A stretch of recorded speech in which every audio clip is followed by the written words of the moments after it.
Una bona llemerenga.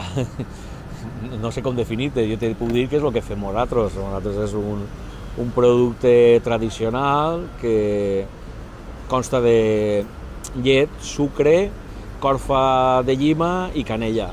Després la textura que li dona cada un pues, ja és una cosa que té que veure en la tradició del poble on estigues i com s'ha elaborat tradicionalment en aquell poble. En la Comunitat Valenciana pues, sempre ha sigut un producte que intentava ser una textura entre un granissat i un gelat, és a dir, un gelat en una textura de merengue, molt cremós i esponjós, i és el que hem seguit tratant de fer nosaltres.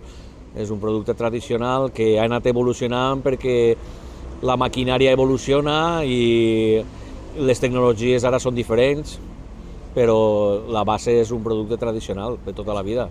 Què creus que pot passar en la llemerenga en el futur?